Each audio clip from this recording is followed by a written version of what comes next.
வணக்கம் நண்பர்களே. நம்ம இன்னைக்கு பார்க்க போகிற கதை வந்து பார்த்தீங்கன்னா காட்டுக்குள் ரத்த காட்டேரி. ஸோ இந்த கதை வந்து பார்த்தீங்கன்னா மர்மம் மற்றும் திகில் நிறைந்த கதையாக இருக்கும். ஸோ இந்த பதிவு பார்ப்பதற்கு முன் நம் சந்தோஷ் ஆடியோ புக்ஸ் சேனலை நீங்கள் இன்னும் சப்ஸ்கிரைப் செய்யவில்லை என்றால் உடனடியாக சப்ஸ்கிரைப் செய்து கொள்ளுங்கள். ஸோ நான் உங்கள் சந்தோஷ். ஸோ இப்போ வாங்க நம்ம கதைக்குள்ளே போகலாம். Welcome to Santosh Audiobooks.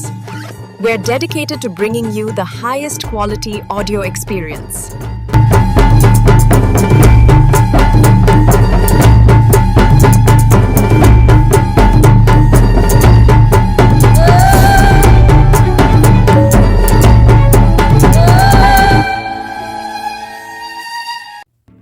ஒரே கூட்டமும் பரபரப்பும் நிறைந்திருந்த அந்த இடம் மக்கள் கூட்டம் சலசலத்து கொண்டிருந்தது.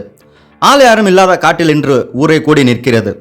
கருத்த உடல் பல பச்சை குழந்தைகளின் அலறல் கேட்டு மகிழ்ச்சி கொள்ளும் அரக்கன் போல் ஒரு முகம், இடுப்பில் பீடி கட்டுடன் இருக்கும் லுங்கி, அழுக்கு நிறத்தில் ஒரு பனியன், அருகே ஒரு உடைந்த சாராய பாட்டில். இவையெல்லாம் அந்த மனித பிணத்தின் குணம் என்னவா இருக்கும் என்பதை உணர்த்தியது.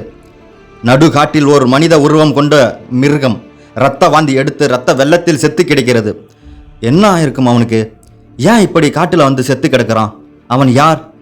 அவன் பெயர் மாணிக்கம். சேதுபதி ஐயா வீட்டில் வேலை செய்பவன். ஐயாவிற்கு நெருங்கிய கையால். அவன் இல்லாமல் அவர் ஒரு வேலையும் செய்வதில்லை. சேதுபதி ஐயா மிகவும் நல்லவர். கஷ்டப்படும் ஏழைகளுக்கு உதவி செய்பவர். மாணிக்கத்தையும் அவர் நல்லபடியாகத்தான் வைத்திருந்தார். முதல் நாள் இரவு கூட அவரிடம் இருந்து பணம் வாங்கி கொண்டுதான் சென்று இருக்கிறான். ஆனால் இவனுக்கு என்ன ஆனது? போலீஸ் வந்து விசாரணை நடத்தியது. சேதுபதி ஐயாவிடம்தான் முதல் விசாரணை. ஐயா, நீங்கள் எப்போ அவரை கடைசியாக பார்த்தீங்க? நேற்று இருட்டின பிறகு வந்தான் ஐயா. பொண்டாட்டிக்கு உடம்பு சரியில்லை, கொஞ்சம் காசு வாங்கிட்டு போனான். அதுக்கப்புறம் அவனை நான் பார்க்கல. இதை சொல்லி முடிக்கும் முன் அவர் முகம் வேர்த்து கொட்டி இருந்தது. உடல் நடுங்கி கொண்டு இருந்தது. நீங்கள் ஏன் இவ்வளவு நடுங்குறீங்க? இல்லை, அவன் என் கூடவே இருந்தவன். திடீரென அவன் இறப்பை பார்த்ததும் என்னால் தாங்க முடியலை. நான் போகிறேன் சார். வேறு ஏதாவது விவரம் வேணும்னா வீட்டுக்கு வாங்க. ஓகேயா, நீங்கள் போகலாம். கான்ஸ்டபிள், அவனோட மனைவி வர சொல்லுங்க. ஏமா இங்கே வாமா, ஐயா கூப்பிட்றாங்க பாரு. கண்ணீருடன் வந்து நின்றாள் மாணிக்கத்தின் மனைவி புஷ்பம். உன் பேர் என்னம்மா? என் பேர் புஷ்பம் சார். உன் புருஷனை கடைசியாக எப்போ நீ பார்த்த? ஐயா, நேற்று ஐயா கிட்ட இருந்து காசு வாங்கி கொண்டு வந்து கொடுத்தாரு. குடிச்சிட்டு எப்பவும் வீட்டில் சண்டை தான் போடுவார். நேற்று கூட அப்படி தான் காசை கொடுத்துட்டு வயிற்று வலிக்குது, நான் கல்லு கடைக்கு போயிட்டு வரேன்னு சண்டை போட்டார். நான் ஏற்கனவே நீ குடிச்சு உன்னோட வயிறுலாம் வெந்து போயிருக்கு, இப்போ எதுக்கு கல்லு கடைக்கு போகிற?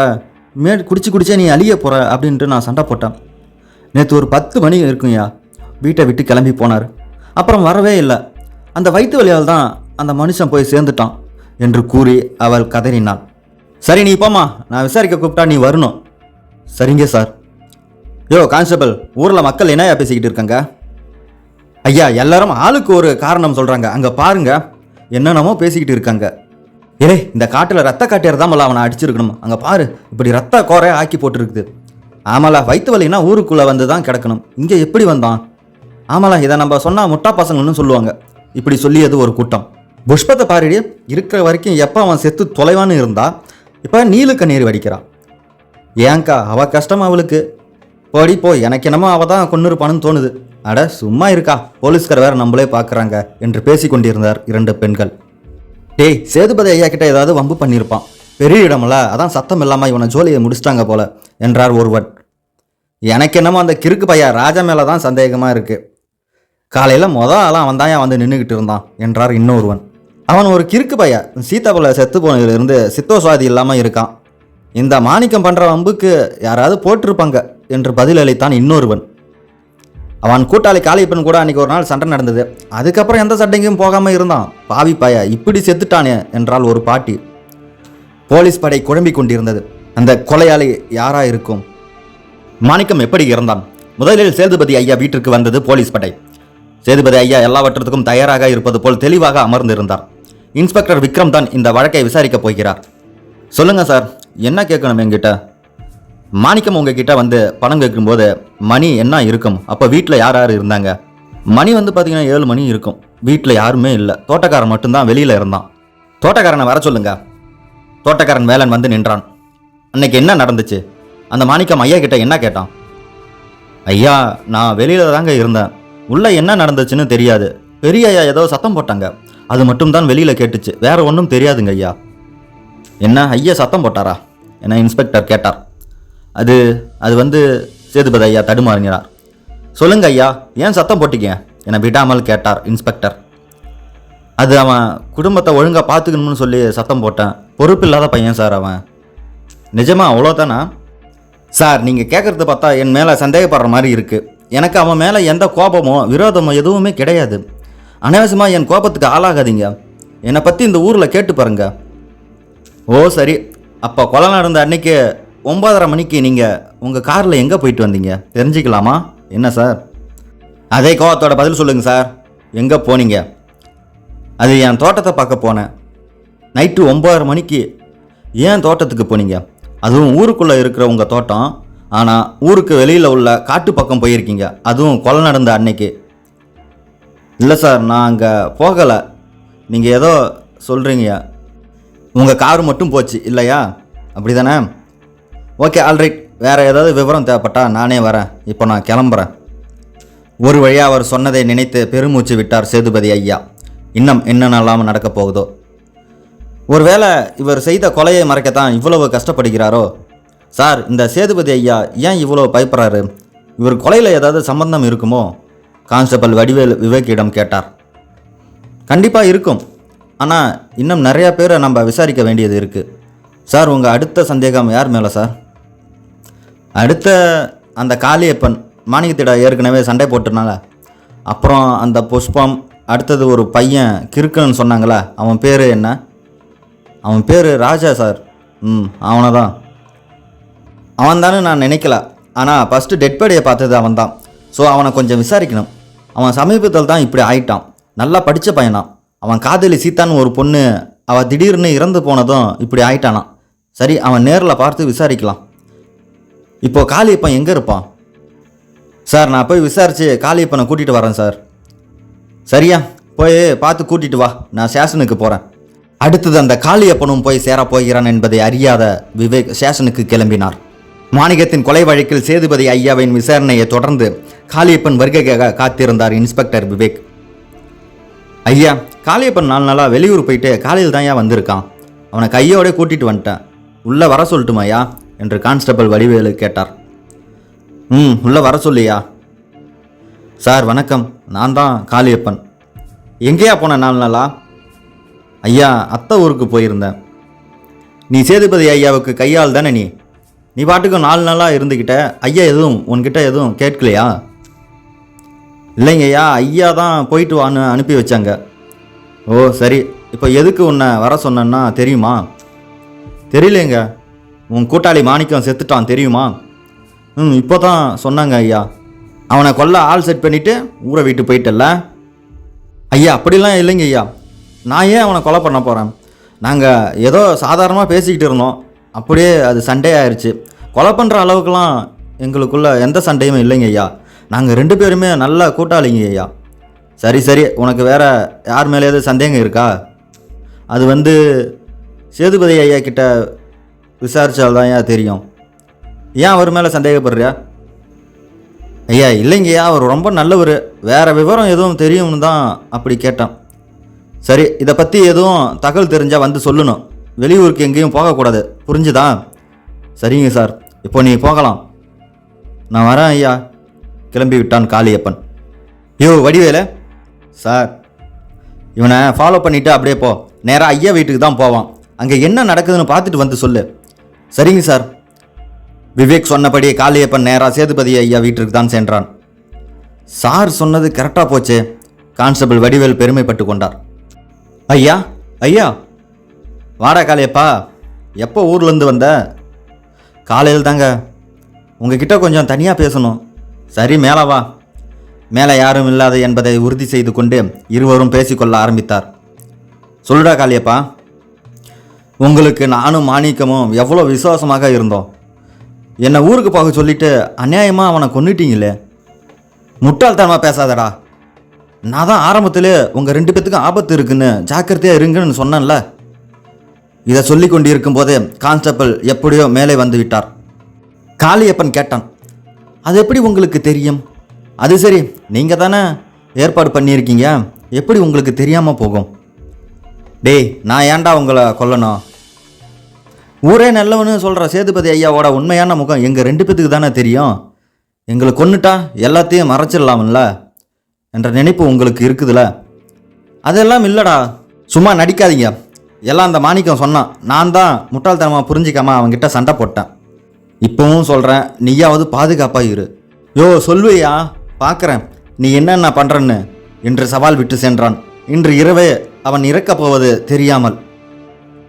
மாணிக்கத்தின் மரணம் குறித்து வழக்கை விசாரிக்கும் இன்ஸ்பெக்டர் விவேக் சேதுபதி ஐயாவிடம் காளியப்பனிடம் விசாரணை முடித்தார். அதைத் தொடர்ந்து சேதுபதி ஐயாவிடம் சண்டை போட்டு சென்றார் காளியப்பன். அவன் சென்றதும் சேதுபதி ஐயா தனிமையில் சிந்தனையில் இருந்தார். அந்த மாணிக்கத்துக்கிட்ட எவ்வளவோ சொன்ன, நீ சாக போறடான்னு. அவன் இப்படி தான் என் மேலே சந்தேகப்பட்டு சண்டை போட்டுட்டு போனான். இப்போ உயிரை விட்டுட்டான். இந்த காளியப்பனும் என் பேச்சை கேட்க மாட்டேங்கிறான். என் மேலே சந்தேகப்படுறான். நானும் ஒரு நாள் போகத்தான் போகிறேன்.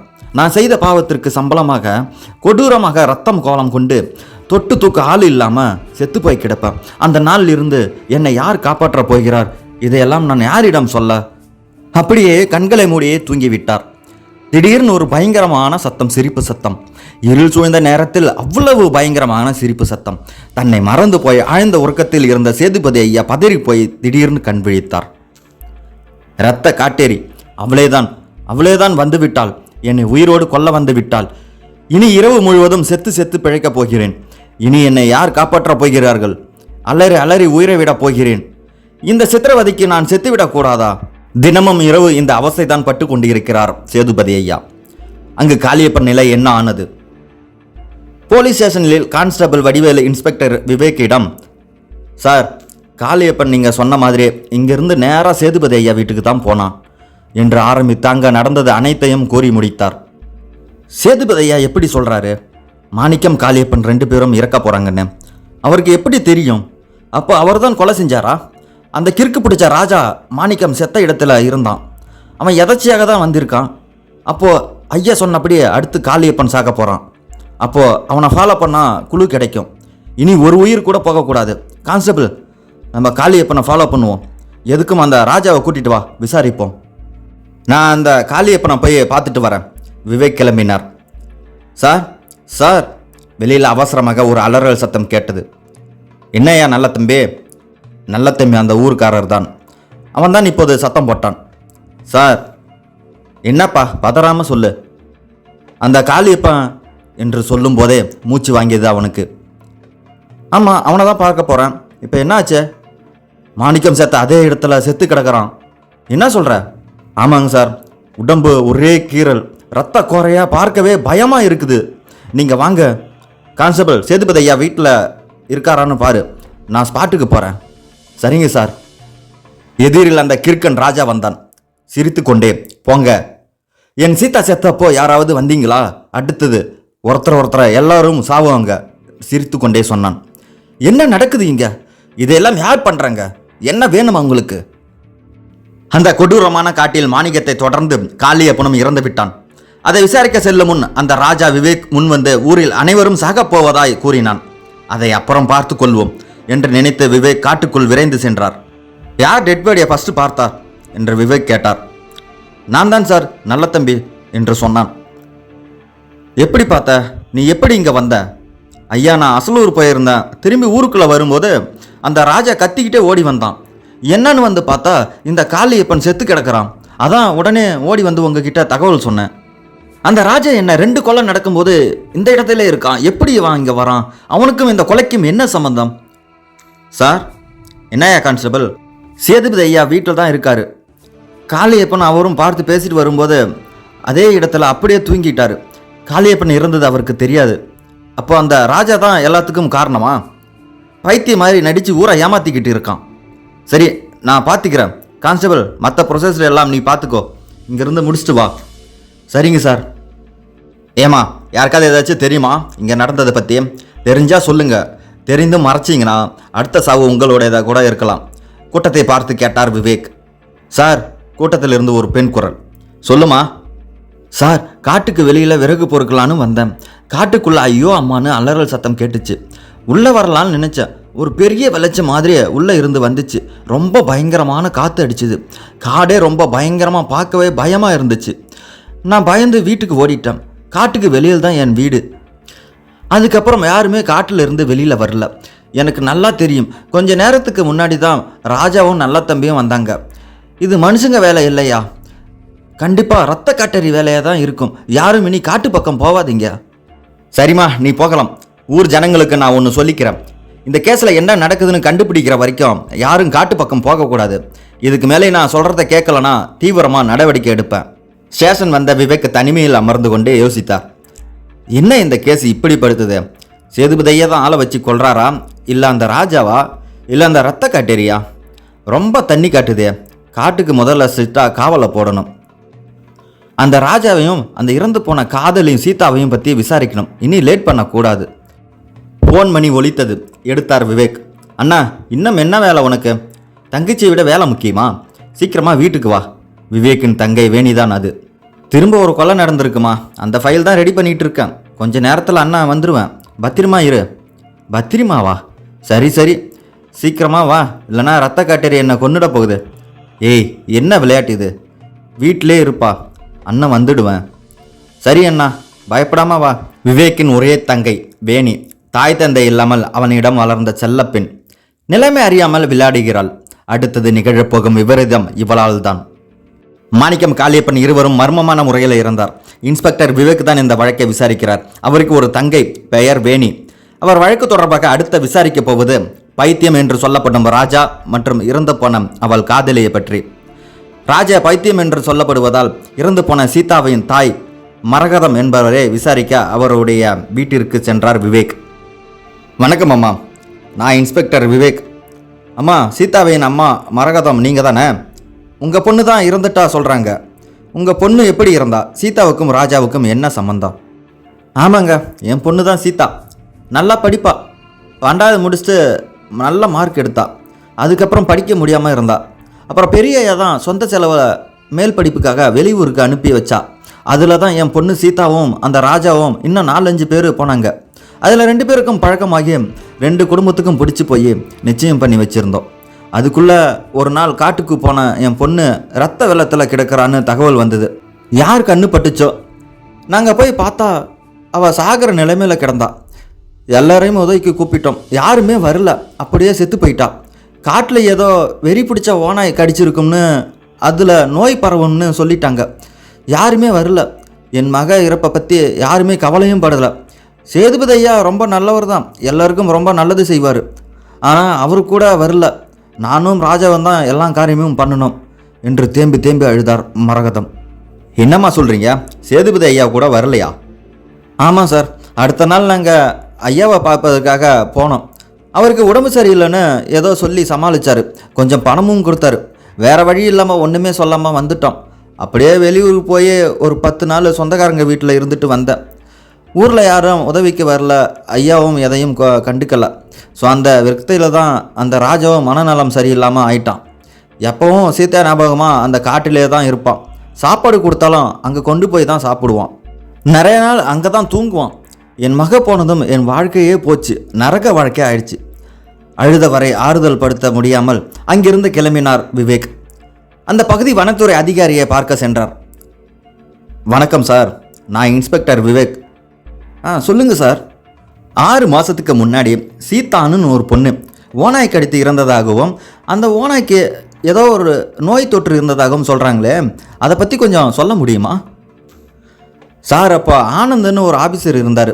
அவர் கிரியேட் பண்ண ஃபைலில் அப்படி ஒரு ஓனாய் வந்ததாகவும் அதுக்கு மருந்து கொடுத்து குணப்படுத்தியதாகவும் ஆதாரத்துடன் இருக்குது. இப்போது ஆனந்த் எங்கே இருக்கார்? 2 மாதத்துக்கு முன்னாடி அவர் காட்டுக்குள்ளே ரவுண்ட்ஸ் போகும்போது எதிர்பாராத விதமாக தலையில் பலமாக மரம் ஒடிந்து விழுந்து இப்போ அவர் கோமா ஸ்டேஜில் இருக்கார்.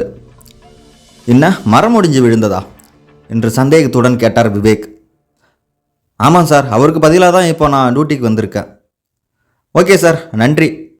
அடுத்தது ராஜாவை தான் விசாரிக்க நினைத்த விவேக் ராஜா காட்டில் தான் இருப்பானு என்று நினைத்தவாறு வந்தார்.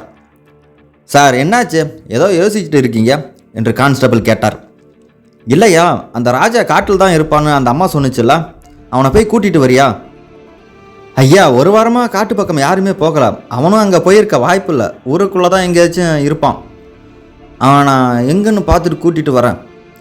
ஐயா, அதை பாருங்கள், ராஜா தான் போகிறான். ஏய் ராஜா, ராஜா இங்கே வா, ஐயா கூப்பிட்றாங்க ஸ்டேஷனுக்கு வந்தான் ராஜா. ஏய் ராஜா, எங்கே போகிற? விவேக் கேட்டார். அவன் சிரித்தான். என்னடா சிரிக்கிற? எங்கே போகிற? உங்களுக்கு வேலை கொடுத்து 1 வாரம் ஆச்சு. அடுத்து ஏதாச்சும் பண்ணணும்ல, அதுக்கு தான் நான் காட்டுக்கு போகிறேன்.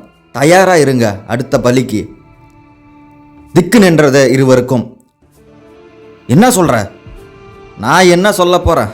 நான் தான் ஒரு பைத்தியக்காரன் என்று சிரித்து கொண்டே சென்று விட்டான். சார், அவன் கிறுக்கன், ஏதோ உளறான். யோ, அவன் கிறுக்கன் இல்லையா, அவன் தான் எல்லாத்தையும் பழி வாங்கணும்னு கிறுக்கன் வேஷம் போட்டுட்டு எல்லாம் பண்ணுறான். என்ன சார் சொல்கிறீங்க? நாளை காலையில் அவனை கூப்பிட்டு விசாரிக்கலாம். சரிங்க சார்.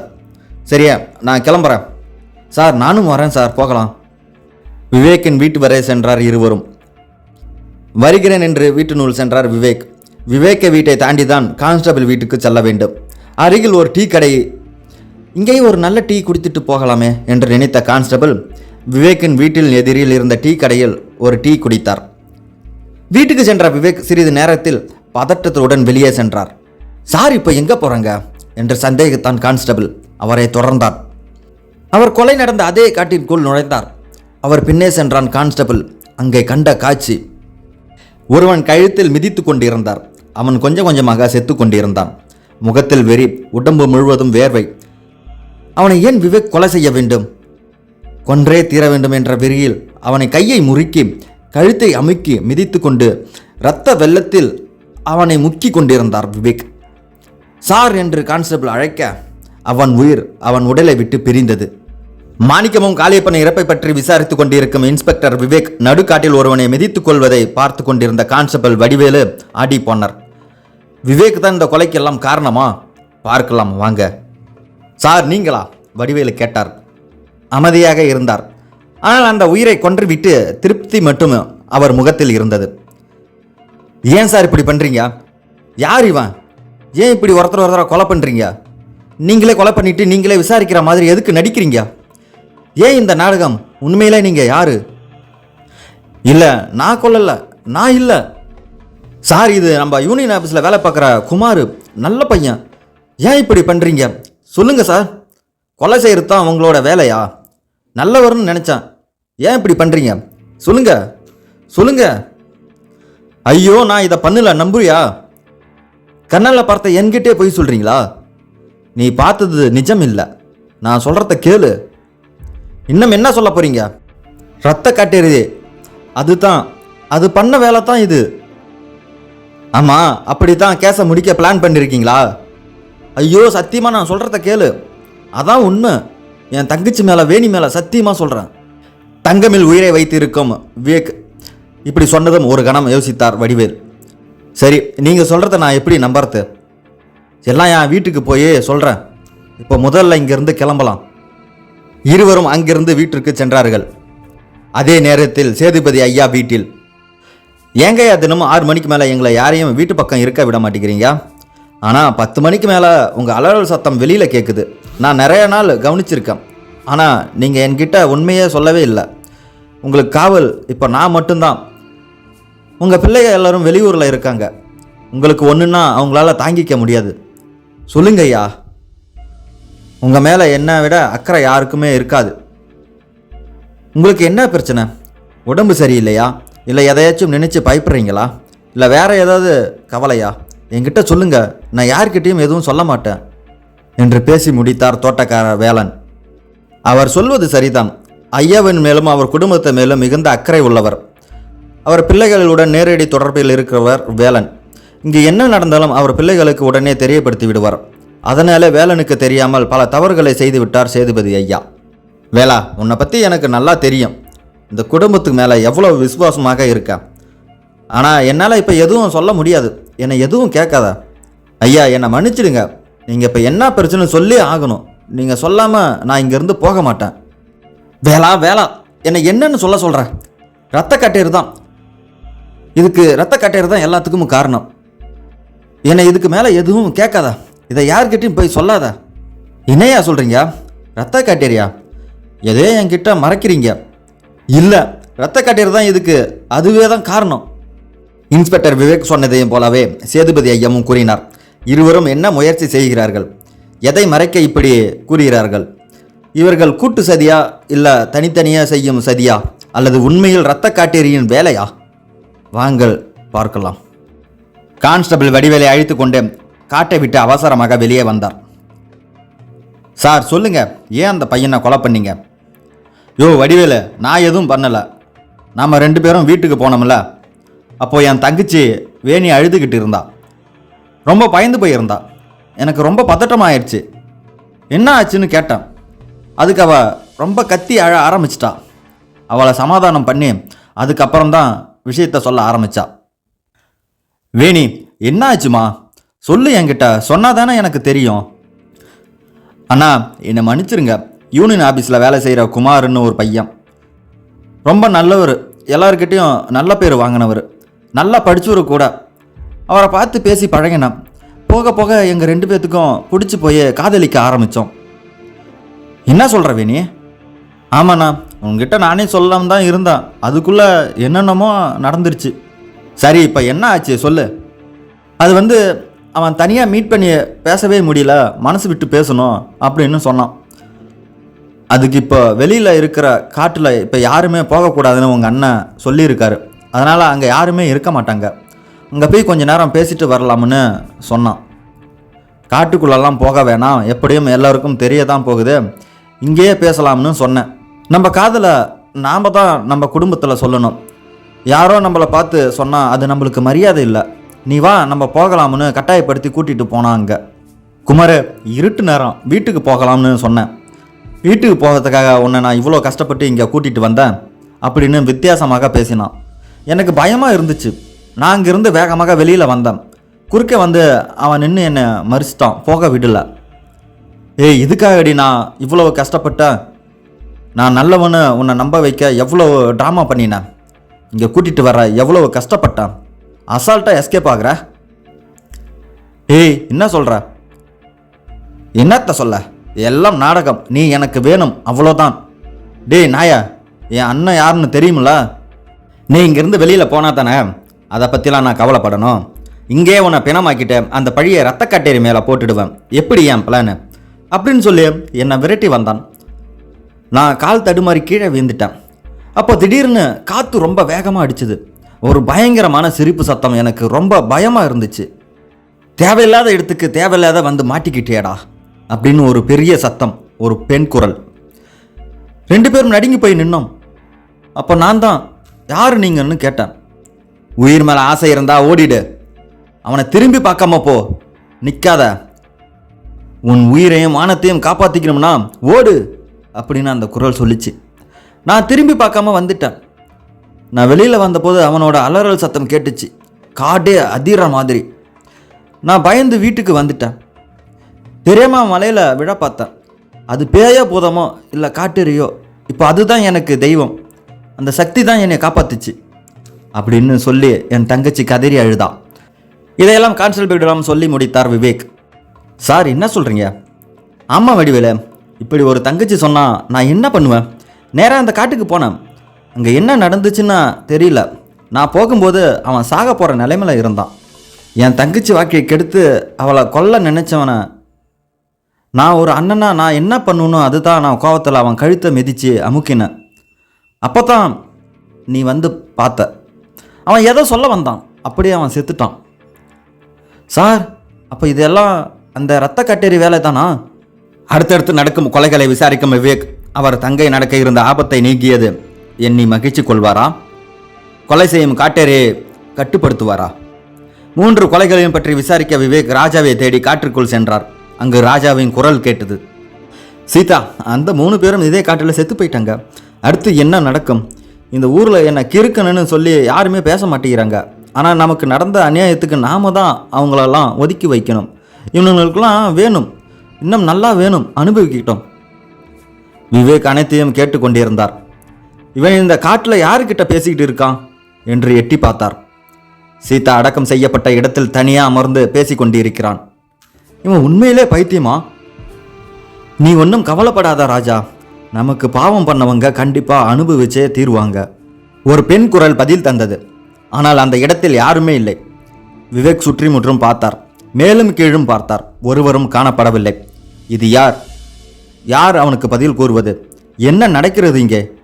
ஆவியுடன் இல்லை பேயுடன், இரத்த கட்டேரி என்று சொல்லப்படும் காவு வாங்க மிருகத்துடன் தான் பேசுகிறானா? இன்னும் அந்த சேதுபதி கணக்கு தானே பாக்கி இருக்கு சீதா. ஆமாம் ராஜா, ஆனால் அவன் மட்டும்தானா இல்லை இன்னும் எவன் வந்து சாக போகிறானோ? காலம்தான் முடிவு பண்ணும். தெளிவான பெண் குரல். யார் இவள் சீதா சீதான் என்று பேசுகிறானே? இறந்து போன சீதா தான் இவனிடம் பேசுகிறாளா? இப்படி தனியாக புலம்புவதாக தான் இவனை பைத்தியம் என்று கூறுகிறார்களா? ஆனால் பேசுவது யார்? அவளுக்கு அவர்களை கொலை செய்ய வேண்டும் என்று என்ன நோக்கம்? சாப்பிட்டே ராஜா? உன்னை விட்ட இதெல்லாம் கேட்க எனக்கு யார் இருக்கா? அம்மா கிட்ட போய் கேட்டு வாங்கி சாப்பிடு ராஜா. என்னை நினச்சி பட்டினியாக இருக்காத. சீக்கிரம் என்னோட வந்துடலாம்.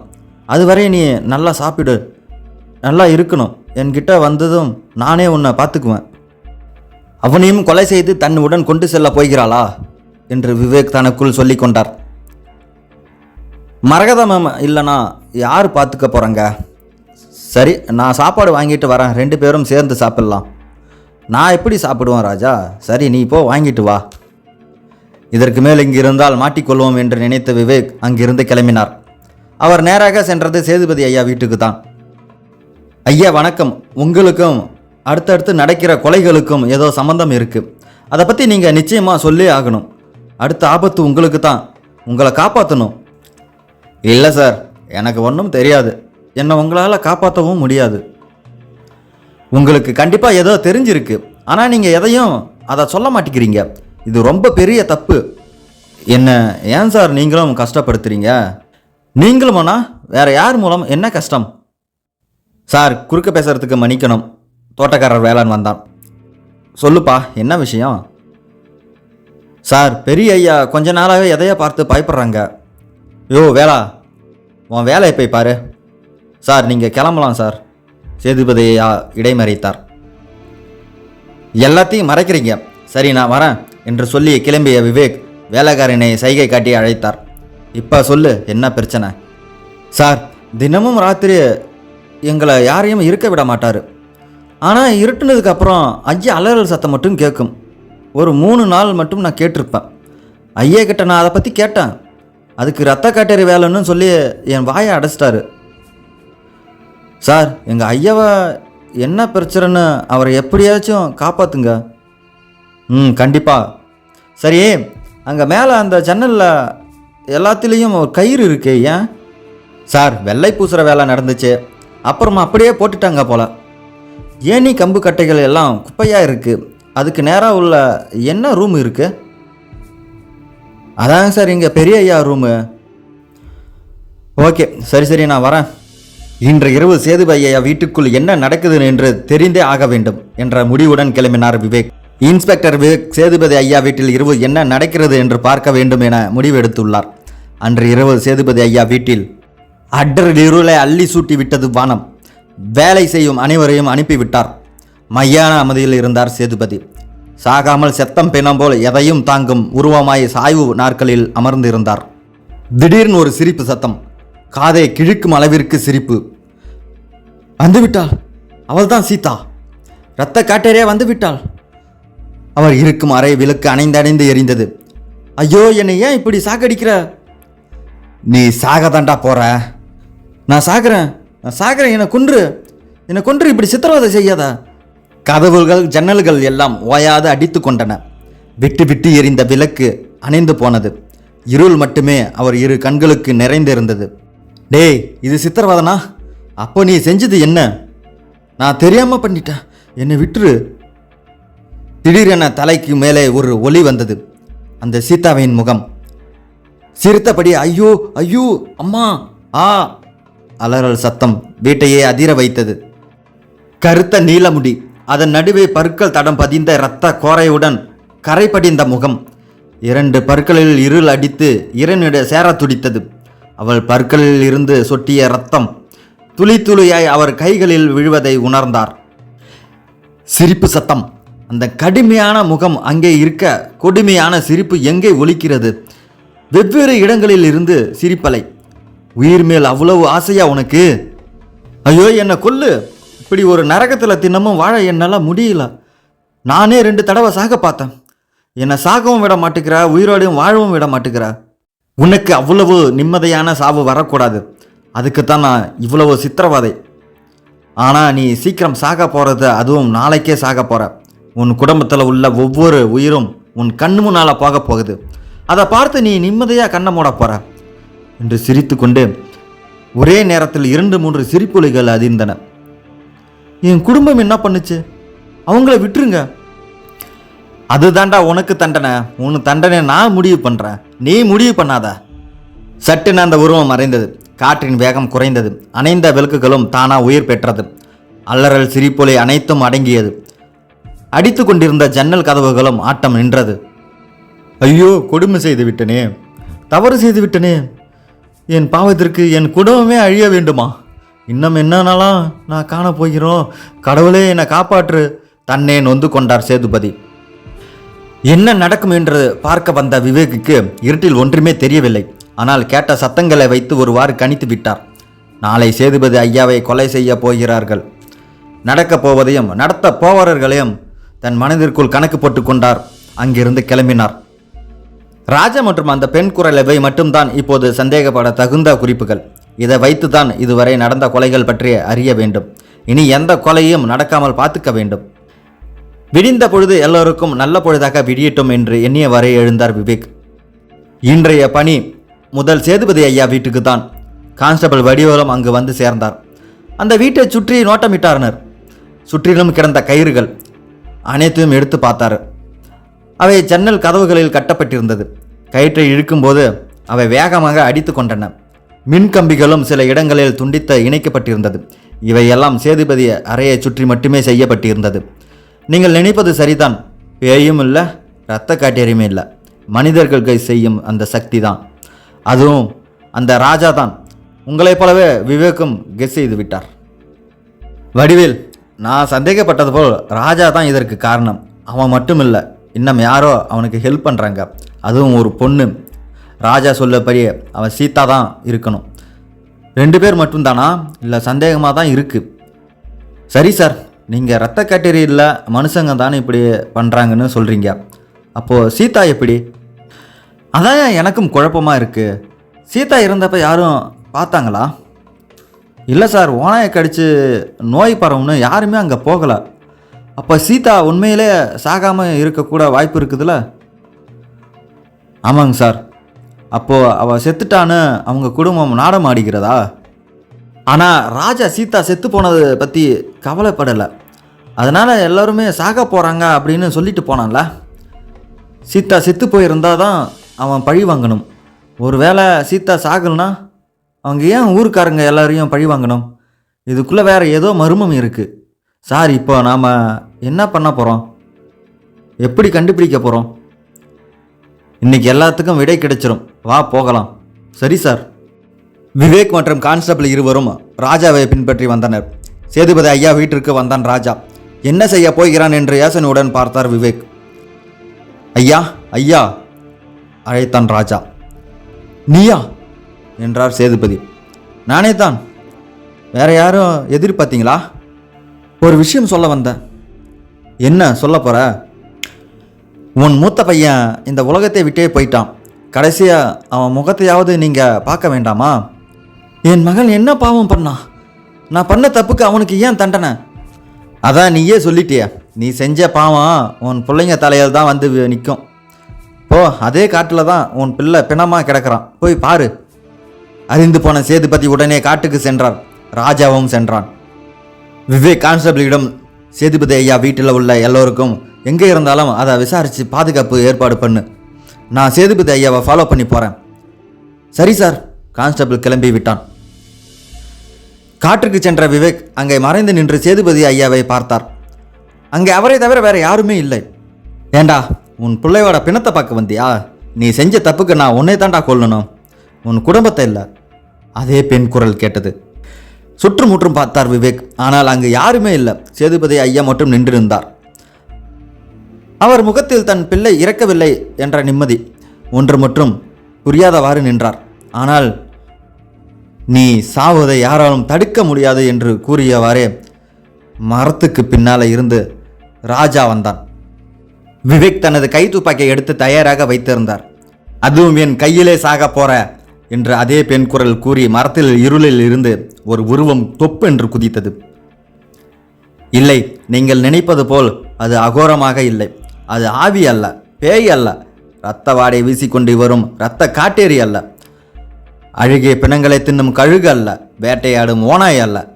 அவள் ஒரு முழு வடிவ பெண், தேவலோக மங்கை, அழகில் கவரும் ராசச்சி, பெண்கள் பெருமை. அவள் கண்களில் கனவுகளின் தேவதை. ஆனால் அவளின் குழந்தைத்தனமான முகத்தில் இப்போது கொலைவெறி, கண்களில் ஆறாத பசி. அவள்தான் நம் கதையின் நாயகி சீதா. ஆமாம், அவளேதான். அதே கோபத்தில் ஒரு மரக்கட்டையை சேதுபதியை நோக்கி ஓங்கினாள். ஹேண்ட்ஸ்அப்! இடைமறித்தார் விவேக். சீதாவும் ராஜாவும் இருவருமே இதை எதிர்பார்க்கவில்லை. அப்படிலாம் நீ யாரையும் கொல்ல முடியாது. செத்துப்போன மாதிரி நாடகம் ஆடி ஊரை ஏமாத்திட்டு இருக்கியா? எல்லா கொலைகளும் நீதான் பண்ணியா? ஒழுங்கா சரண்டர் ஆயிடு. ஏய் ராஜா, நீயும் தான் என்று சொல்லி கொண்டிருந்த விவேக் தலையில் யாரோ கட்டையால் அடித்தார். விவேக் திரும்பி பார்த்தார். அது சீதாவின் அம்மா மரகதம். நீயுமா என்று சொல்லிக்கொண்டே சரிந்து விழுந்தார் விவேக். சரியான நேரத்தில் வந்தம்மா, சீதா சொன்னாள். நீ தான் சாக்கலையே, அப்புறம் ஏன் அவரை பழிவாங்கன்னு நினைக்கிற? கீழே விழுந்த விவேக் கேட்டார். சீதா சிரித்தாள். ஏய், நீ தான் எல்லா கொலையும் பண்ணுன. உன்னை நான் சும்மா விட மாட்டேன். மரியாதையா அவரை விட்டுரு. ஆமாம், நான் தான் எல்லாம் பண்ணினேன். அந்த மாணிக்கம், காளியப்பன், குமார் எல்லாரையும் கொலை பண்ணினேன். அந்த பாஸ் ஆபீசர் ஆனந்த், அவனையும் கொல்ல முயற்சி பண்ணினேன். ஆனால் அவன் தப்பிச்சு கோமாவுக்கு போயிட்டான். இப்போ இவனையும் கொல்ல தான் போகிறேன். இவன் உயிர் என் கையில் தான் போகணும். நீயே எல்லாம் பண்ணிட்டு இல்லாத ஒரு இரத்த கட்டேரி மேலே பழி போட்டு தப்பிக்க பார்க்குறியா? சீதா திடீர்னு சிரித்தாள். இரத்த காட்டேரி இல்லையா? இல்லைன்னு யார் சொன்னா? இரத்த காட்டேரி இருக்கு, அது உண்மைதான், சீதா கூறினாள். இது என்ன புது குழப்பம்? ஏய்சவாரே மயங்கினார் விவேக். சேதுபதி மிரண்டு போய் நின்றார். மரகதம், சீதா, ராஜா மூவரும் சிரித்தனர். அந்த காடே அதிர்ந்தது. சீதா, என்னை மன்னிச்சிடு. நீ செத்து போய் என்னை பழி வாங்குறன்னு நினச்சேன். ஆனால் நீ உயிரோட தான் இருக்க. அது எனக்கு சந்தோஷம்தான். என்னை விட்டுடு. நான் மனசார மன்னிப்பு கேட்குறேன். என்னை மன்னிச்சிடு. என்னை விட்டுரு சீதா, தயவு செய்து. கை எடுத்து கும்பிட்டார் சேதுபதி. மன்னிக்கணுமா? உன்னையா என்று சிரித்தாள். சீதா, என் வயசை மறந்து உன் காலில் விழுறான். என்னை விட்டுரு. காலில் விழுந்தார். அவரை தள்ளிவிட்டு சீதாள் அவள் காலை எடுத்து அவர் கழுத்தில் வைத்து அமுக்கினாள். கையில் ஒரு கட்டை எடுத்து முதுகில் ஓங்கி அடித்தாள். வலி தாங்க முடியாமல் அலறினார். அந்த சத்தத்தில் விவேக் கண் விழித்தார். அதை கவனித்த ராஜா அவரை இழுத்து கொண்டு வந்து ஒரு மரத்தில் கட்டினான். ஏய், நீ எல்லாம் ஒரு பொண்ணை இத்தனை கொலை பண்ணி பெண் வர்க்கத்தை கேவலப்படுத்துறேன். எதுக்கு உன் அம்மா வேற உடந்த? என்ன ஜென்மங்களடி நீங்களாம்? விவேக் கத்தினார். ஏய் நிறுத்து, நான் தான் பண்ணேன் எல்லாமே. குடி புதையில வந்த மாணிக்கத்தை ராஜா இங்கே கூட்டிட்டு வந்தான். அடுத்த காலையப்ப அவன் பொண்டாட்டி காட்டில் மயங்கி விழுந்துட்டான்னு பொய் சொல்லி என் அம்மா தான் அவனை இங்கே வர வச்சாங்க. அந்த குமார் அவன் தங்கச்சியை கடத்திட்டு வந்தான். எல்லோரையும் இங்கேயே கொன்னேன். ஆனந்து அவன் காட்டில் ரவுண்ட்ஸ் வரும்போது கொல்ல முயற்சி பண்ணேன். அதுக்கு என்ன இப்போ? ஏன் இதெல்லாம் பண்ணுற? இதெல்லாம் உனக்கு தப்பாக தெரியலையா? காலின் கீழே இருந்த சேதுபதியை ஒரு உதைத்தாள். 2 முறை உருண்டு தரையில் விழுந்தார். உன் அப்பா வயசில் இருக்கிற ஒருத்தரை இப்படி கேவலப்படுத்துறியே. சே இன்ஸ்பெக்டர், இவெல்லாம் மனுஷனே கிடையாது. ஊருக்கு நல்லவன் இந்த சேதுபதி. இப்போ என்னை விட்டுரு, மன்னிச்சிடு என்று கேட்குறான். ஆனால் 6 மாதத்துக்கு முன்னாடி வரைக்கும் அழகான குருவிக்கூடு மாதிரி இருந்த என் குடும்பத்தை நாசம் பண்ணிட்டான் பாவி பவன். அமைதியை கொண்டார் விவேக். ஒரு அழகான மான் ஒன்று ஓட ஓட விரட்டிய 3 வெறி நாய்கள். அதை பற்றி நான் உங்களுக்கு சொல்கிறேன் சார். இதே இருக்கானே இந்த கிழட்டு நாய் இவன் என்ன பண்ணான்னு தெரியுமா? ஒரு நாள் சாயந்தரம் 6 மணி இருக்கும். இப்போ மாணிக்கம் ஒரு எச்சையில் திங்கிற நாய் வந்து என் வீட்டில் யாருமே இல்லைன்னு தெரிஞ்சுக்கிட்டு ஐயா உன்னை அவசரமாக கூப்பிட்டாங்க, வர சொன்னாங்கன்னு சொன்னான். எங்களை படிக்க வச்ச அவர் தெய்வம் மாதிரி என்னை நான் நினச்சிக்கிட்டு என்ன ஏதுன்னு கூட யோசிக்காமல் அந்த நாய் கூட போனேன். வழியில் ஒரு இருட்டில் யாரோ என் தலையில் அடித்தாங்க. திரும்பி பார்த்தா அது காளியப்பன். மயங்கினா கண் முழிச்சு பார்க்கும்போது இந்த காட்டில் இருந்தேன். எதிரில் இருந்த கிழட்டு நாய் நின்றுக்கிட்டு இருந்தான். நான் இவன்கிட்ட வந்து, ஐயா நீங்கள் கூப்பிட்டங்கன்னு வர சொல்லி என்னை கட்டையால் அடிச்சிட்டானுங்கன்னு சொன்னேன். அதற்கு இவன் ரொம்ப பயங்கரமாக சிரித்தான். நான் பயந்து போய் நின்னேன். உன்னை இங்கே தான் நான் வர சொன்னேன் சீதா, இந்த காட்டுக்கு ஏன் என்ன வர சொன்னீங்க? என்ன பண்ணுறது சீதா, இந்த மாதிரி வேலைக்கு இங்கே தான் வர வேண்டியது இருக்குது. என்ன சொல்கிறீங்க? அது வந்துமா என்று சொல்லிக்கொண்டே சீதாவின் தோளில் கையை வைத்தார். ஐயா என்று கத்தி கைகளை தட்டிவிட்டு முறைத்தாள். இல்லை சீதா, ஊருக்கு நான் நல்லவன் தான், ஆனால் நானும் எவ்வளோதான் நல்லவனாக இருக்கிறது. என்னதான் நான் சும்மா இருந்தாலும் என் மனசு உன்னை பார்க்கும்போது மட்டும். நிறுத்துங்க என்று கூறிவிட்டு அங்கிருந்து புறப்பட்டாள். மாணிக்கம் அவளை இடைமறித்த போது சேதுபதி ஓடி சென்று பிடித்தார். அவர் கைகளை உதறி விட்டு ஓடி சென்றாள். அங்கிருந்த காளியப்பன் அவனை மடக்கி பிடித்தான். இவ்வாறு நடந்ததை சொல்லிக் கொண்டிருந்த சீதா தன்னை கட்டுப்படுத்த முடியாமல் அழுதாள். அன்னைக்கு இப்படி தான் நானும் இந்த கேட்டு நாழிக்கிட்ட விட்டுருன்னு கெஞ்சினேன். காடே அழும் அளவுக்கு கதிரினேன். ஓநாய்கள் ஓலமிட்டன, மழைத்தாய் கண்ணீர் விட்டாள் அன்று. ஆனால் இந்த காம அரக்கன் என் வாழ்க்கையை நாசம் செய்தான். அந்த எச்சில பொறுக்கம் 2 நாய்களும் என்னை ஓட விடாமல் தடுத்து இவன் காலடியில் என்னை கொண்டு வந்து போட்டு என்ன. அதற்கு மேல் பேச முடியாமல் அழுதாள். விவேக்கின் நெஞ்சே பிழிந்தது அவளின் ஒவ்வொரு வார்த்தையும். உயிரேற்ற இரத்த பிண்டமாய் மாறி என்னை தூக்கி எரிந்து போனான். என் இரத்தத்தை குடித்த இவன் தான் இரத்த காட்டேரி. பெண்கள் நாசம் செய்த அவர்களின் வாழ்க்கையை தன்னுடைய இச்சைக்காக பலி கொடுக்கும் இவன் போன்ற ஜென்மங்கள் தான் இரத்த காட்டேரி. கருவில் இருந்து பிறக்கும் குழந்தை தள்ளாடும் கிழவையும் கூட விட்டு வைக்காத நடமாடும் பிணங்களை என்ன செய்வது விவேக், சொல்லுங்க. என்னை இந்த காட்டில் மிருகங்களுக்கு தீனியா தூக்கி எரிஞ்சிட்டு போனான். என்னை யாருமே தேடி வந்தா அவன் செஞ்ச தப்பு தெரிஞ்சிரும்னு நினச்சி காட்டுக்குள்ளே யாரும் போகக்கூடாதுன்னு அந்த ஃபாரஸ்ட் ஆஃபீஸர் ஆனந்த் கிட்ட பணத்தை கொடுத்து நோய் பரவுதுன்னு ஊரையே நம்ப வச்சிட்டான். இதோ நிற்கிறேனே என் உயிர் காதலன் ராஜா, என் மனசை மட்டும் நேசித்த உயிர். இவன் தான் என்னை தேடி இந்த காட்டுக்கு வந்தான். நடந்த எல்லாத்தையும் நான் இவன்கிட்ட சொன்னேன். அப்போவே இவன் கொல்ல போகிறேன்னு போனான். என் உயிரை முதல்ல காப்பாற்றுன்னு ஊருக்கு வெளியில் இருக்கிற ஹாஸ்பிட்டலுக்கு கூட்டிகிட்டு போய் சேர்த்தவன். என்னை காணும்னு தேடிக்கிட்டு இருந்த அம்மாவகிட்ட விஷயத்தை சொல்லி கூட்டிகிட்டு வந்தான். எங்கள் வாழ்க்கையை அங்கேயே நின்றுச்சு. அப்போ நாங்கள் முடிவு பண்ணணும் இவனுங்களுக்கு பாடம் புகட்டும்னு. அதுக்காக நீங்களே கொலை செய்யலாமா விவேக் கேட்டார். இப்படியேப்பட்ட ஒரு துரோகம் தான் அந்த குமார் உன் தங்கச்சிக்கு செய்ய வந்தான். காதலுங்கிற பேரில் ஒரு பொண்ணை ஏமாற்றி வீணாக்க நினைக்கும் ஆண்கள் என்ன செய்வது? இதோ என் ராஜா என் மனதை மட்டுமே காதலித்து என்னை நாசம் செய்த வெறி நாய்களை வேட்டையாடி என்னையே கரம் பிடிக்க காத்திருக்கிறான். இதுதான் காதல். இந்த புனிதமான காதல் பேரில் உன் தங்கச்சியை ஏமாத்தினவன் அவனை துரத்தி கொலை செய்தான். அன்னைக்கு நீங்கள் வரும்போது அந்த குமார் உயிரோடு தான் இருந்தான். ஆனால் அவனை நீங்கள் ஏன் காப்பாற்ற நினைக்கல?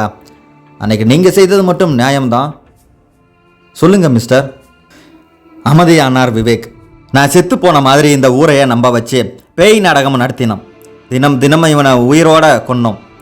பேய் இரத்த காட்டேரின்னு பயந்த இவன் செஞ்ச தப்பை நினைச்சு உருகி தினமும் செத்தான். இந்த மாதிரியான இரத்த காட்டேரிகளை வேட்டையாடத்தான் இந்த இரத்த காட்டேரி வேஷம்.